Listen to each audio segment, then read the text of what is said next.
ఢిల్లీలో జంతర్ మంతర్ వద్ద విద్యార్థులు చేసిన ఆందోళనలకి ఎంఆర్పిఎస్ మద్దతు తెలిపింది. ఆ దాడుల్ని, బల ప్రయోగాన్ని, దీన్ని మీరు ఏ విధంగా తీసుకుంటారు? భారతదేశంలో ప్రజాస్వామ్యం లేదు. భారతదేశంలో రాజ్యాంగం అమల్లో లేదు. బాబాసాహెబ్ అంబేద్కర్ రాజ్యానికి తూట్లు పొడిసి మనువాద రాజ్యాంగాన్ని అమలు చేయాలని చెప్పని ఆర్ఎస్ఎస్ రహస్య ఎజెండాలో భాగంగా భారతీయ జనతా పార్టీ ఈరోజు దేశాన్ని పరిపాలిస్తూ ఉంది. ఆ పరిపాలించే దానిలో భాగంగా ఈరోజు ప్రశ్నించే ప్రతి గొంతుక మీద, అది దళిత నాయకుడా, ప్రజానాయకుడా, విద్యార్థి నాయకుడా, ఉద్యోగ నాయకుడా, లేకుంటే జర్నలిస్టా, ఎవరైనా సరే ప్రశ్నిస్తే ఆ ప్రశ్నించే గొంతుని అంతం చేయాలనేటువంటి దుర్మార్గమైనటువంటి భావంతో, భావజాలంతో ఈరోజు భారతీయ జనతా పార్టీ ముందుకు పోతున్న సందర్భం స్పష్టంగా అర్థమవుతా ఉంది. ఈరోజు కేంద్ర ప్రభుత్వాన్ని, నరేంద్ర మోడీని సూటిగా అడుగుతా ఉన్నాం. ఢిల్లీ జంతర్ మంతర్లో జరిగినటువంటి విద్యార్థులు చేస్తున్నటువంటి నిరసన శాంతియుతమైన నిరసన, ప్రజాస్వామ్యబద్ధంగా నిర్వహించినటువంటి నిరసన. ఆ ప్రజాస్వామ్యబద్ధంగా నిర్వహిస్తున్న నిరసన జరగడానికి కారణం ఏంది? కారణం ఎవరు? ఇదే కేంద్ర ప్రభుత్వం కాదా? ఇదే కేంద్ర ప్రభుత్వం కాదా? ఈరోజు కేంద్ర విద్యాశాఖ మంత్రిగా ఉండబడినటువంటి ఎవరైతే ధర్మేంద్ర ప్రధాన్ ఉన్నాడో, ధర్మేంద్ర ప్రధాన్ ఏబీవీపీ కార్యదర్శిగా ఉన్నప్పుడు నీట్ పేపర్ లీకేజ్ అయిందని, ఆ లీకేజ్ని ఆయన నిరసిస్తూ ఆ రోజు ఉండబడినటువంటి విద్యాశాఖ మంత్రి రాజీనామా చేయాలని చెప్పని ఈ రోజు ఉండబడినటువంటి ధర్మేంద్ర ప్రధాన్ ఉద్యమం చేస్తున్న చరిత్ర కనపడతా ఉంది. మరి ఆనాడు నువ్వు విద్యార్థిగా ఉన్నప్పుడు నువ్వు ఆ రోజు విద్యాశాఖ మంత్రి రాజీనామా చేయడం ధర్మబద్ధమైతే, మరి ఈ రోజు నువ్వు విద్యార్థిగా ఈ రోజు విద్యాశాఖ మంత్రిగా ఉన్నప్పుడు, ఈ రోజు నీట్ పేపర్ లీక్ అయినప్పుడు, ఆ నీట్ పేపర్ లీక్ అయిన దాని మీద ఒక సామాజిక కార్యకర్త సోనం వాంగ్చుక్ దాదాపు గత 25-26 రోజులుగా ఆమరణ దీక్ష చేపడతా ఉంటే, ఆ ఆమరణ దీక్ష మొత్తం కూడా దేశం మొత్తం కూడా, ప్రపంచం మొత్తం కూడా అది ఆయనకి అనేకమైన మద్దతు కూడగడుతున్న సందర్భంలో ఆయనని అక్రమంగా అరెస్ట్ చేసి, ఆయన ఆమరణ దీక్షను భగ్నం చేసి ఆయన అరెస్ట్ చేసి కుట్రకి కేంద్ర ప్రభుత్వం తెరదీసిన సందర్భంలోనే విద్యార్థులు కాగ్రోజు పేరు మీద జంతర్ మంతర్కి నిరసన చేయడానికి రావడం వచ్చింది. అంటే నిరసన చేయడానికి కారణం ఎవరు? ఇదే భారతీయ జనతా పార్టీ. ఈరోజు కేంద్రంలో ఉన్నటువంటి భారతీయ జనతా పార్టీ. ఈ రోజు ఏదైతే ధర్మేంద్ర ప్రధాన్ ఉన్నాడో, ధర్మేంద్ర ప్రధాన్ ఆయన కానీ నీట్ పేపర్ లీకేజ్ అవ్వడానికి స్వచ్ఛందంగా నిజాయితీ కలిగినటువంటి రాజకీయ నాయకుడు అయితే దానికి నేను నైతిక బాధ్యత ఇస్తున్నానని చెప్పి రాజీనామా చేస్తుంటే ఉద్యమం జరగదు కదా. రాజీనామా చేయకపోయింది కాక శాంతియుతంగా, ప్రజాస్వామ్యబద్ధంగా ఈ దేశంలో ఉండబడిన యువత, విద్యార్థులందరూ అక్కడ జంతర్ మంతర్కి చేరి నిరసన తెలియజేస్తా ఉంటే, ఆ నిరసన తెలియజేసేటువంటి ఉద్యమకారుల మీద, నిరసనకారుల మీద భారతీయ జనతా పార్టీ, భారతదేశ కేంద్ర ప్రభుత్వం అత్యంత పాశవికంగా, అత్యంత దారుణంగా, సమాజం యావత్తు, భారతదేశ సమాజం సిగ్గుపడే విధంగా అక్కడ కేంద్ర ప్రభుత్వం ప్రవర్తించింది. పోలీసుల లాఠీ చార్జ్, టీయర్ గ్యాస్ వదలటం, అక్కడ ఉండబడినటువంటి మహిళా విద్యార్థుల పట్ల అగౌరవంగా ప్రవర్తించడం, వాళ్ళ బట్టలు దించడం, వాళ్ళని వ్యవస్థలు చేసే ప్రయత్నం చేయడం, రక్తసిక్తంగా మార్చినటువంటి సందర్భం అక్కడ కనపడతా ఉంది. ఇంత జరుగుతున్నా కేంద్రం నిమ్మకు నీరెత్తినట్టుంది, కేంద్ర ప్రభుత్వం నిమ్మకు నీరెత్తినట్టుంది. నరేంద్ర మోడీ నోట మాట రావటం లేదు.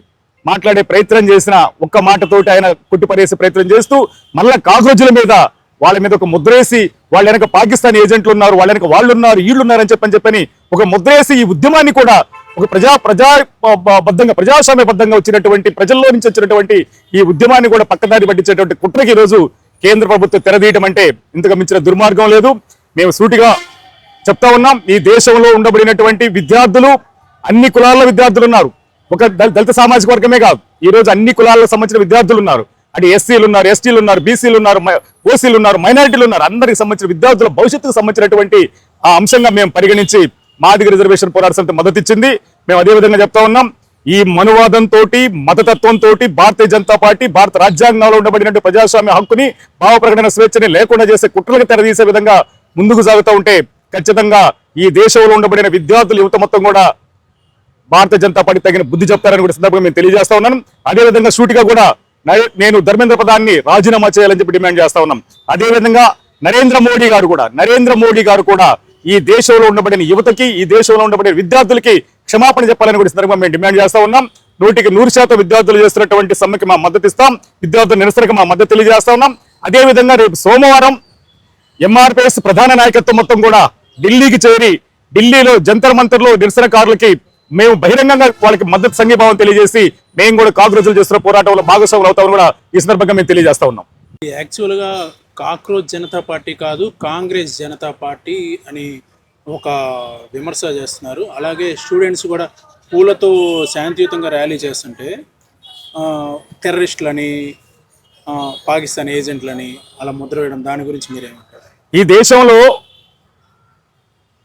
భారతీయ జనతా పార్టీ కార్యకర్త అయితేనే వాడు భారతీయుడు. ఈ దేశంలో భారతీయ జనతా పార్టీ కార్యకర్త అయితేనే, లేదా ఆర్ఎస్ఎస్ కార్యకర్త అయితేనే, లేదా విశ్వ హిందూ పరిషత్ కార్యకర్త అయితేనే వాడు భారతీయుడు. ఆ విశ్వ హిందూ పరిషత్ కాకుండా, ఆర్ఎస్ఎస్ కాకుండా, బీజేపీ కార్యకర్త కాకుండా ఎవరైనా వాళ్ళు ఈ దేశం వాళ్ళు కాదు. వాళ్ళు పాకిస్తాన్ ఏజెంట్లు, లేదంటే తీవ్రవాదులు, నక్సలైట్లు, లేదా వాళ్ళకి అదొక అర్బన్ నక్సలైటు, ఏదో ఒక పేరు మీద పెట్టి చేసే ప్రయత్నం చేస్తారు. ఓకే, అసలు కాక్రోజ్ పార్టీ రావడానికి కారణం ఏంది? కాక్రోజ్ పార్టీ ఎందుకు వచ్చింది? ఈ దేశంలో ఉండబడిన విద్యార్థుల యువతల్ని బొద్దింకలతో పోలుస్తూ ఒక లాయర్ మాట్లాడిన మాటకి అభిజిత్ అనేటువంటి ఒక సాధారణ మనిషి, ఒక సామాజిక బాధ్యత ఉండబడినటువంటి వ్యక్తి దాన్ని ప్రెస్టేజ్ గా తీసుకొని ఆ కాక్రోజులతోనే ఈ రోజు ఒక పార్టీని ఏర్పాటు చేసి కాంగ్రెస్ జనతా పార్టీగా ఆయన ముందుకు వచ్చిన సందర్భం, అనంతర కాలంలోనే ప్రజా ఆదరణ పొందిన సందర్భం మనకు కనపడతా ఉంది. అయితే ఇక్కడ గురువింద సామెతగా అంటే భారతీయ జనతా పార్టీ వాళ్ళకి ఒక రాష్ట్ర ఎజెండా ఉంది, ఆర్ఎస్ఎస్ ఎజెండా. ఏంటది? ఈ దేశంలో ఒకే విధానం ఉండాలి, ఈ దేశం ఒకే జెండా కింద ఉండాలి. అంటే ఒకే విధానం ఒకే జెండా అంటే వాళ్ళందరూ హిందువులై ఉండాలి. ఇక ఈ దేశంలో ముస్లింలు కానీ, క్రైస్తవులు కానీ, బౌద్ధులు కానీ, జైనులు కానీ ఎవరు ఈ దేశంలో ఉండకూడదు. ఉండేవాడు ఎవడన్నా ఉంటే వాడు హిందువుగా ఉండాలి అనేటువంటి ఒక రహస్య ఎజెండాతో పోతుంది కనుక ఈ దేశంలో ఏ ఉద్యమం జరిగినా వాళ్ళ మీద వాళ్ళ వెనక పాకిస్తాన్ ఉన్నారని, లేదా వాళ్ళ అర్బన్ నక్సలైట్లని వాళ్ళు ప్రశ్నిస్తున్నారని, వాళ్ళ మీద హింసించే ప్రక్రియకి ఈ రోజు భారతీయ జనతా పార్టీ తెరవేస్తుంది. అది దుర్మార్గమైన విషయం. కానీ భారతీయ జనతా పార్టీ లేదా కేంద్ర ప్రభుత్వం మర్చిపోయిన విషయం ఏంటంటే ఈ దేశం స్వేచ్ఛ, సమానత్వ, సౌభ్రతత్వం అనేటువంటి భారత రాజ్యాంగ పునాదుల మీద ఏర్పడినటువంటి దేశం. ఈ దేశంలో ప్రతి మనిషికి మౌలిక హక్కులు ఉన్నాయి, బాబాసాహెబ్ అంబేద్కర్ ఇచ్చిన హక్కులు ఉన్నాయి. ఆ హక్కులను ఉల్లంఘించి భారత రాజ్యాంగాన్ని లేకుండా చేయాలంటే కుట్రకి భారతీయ జనతా పార్టీ దారితీస్తే మాత్రం, తెరలేపితే మాత్రం భారతీయ జనతా పార్టీని కూకలు వేడుతో పిగిల్చే దమ్ము ఈ దేశంలో ఉండబడిన లౌకికవాదులకు ఉందన్న విషయాన్ని కూడా మేము స్పష్టంగా తెలియజేస్తా ఉన్నాం.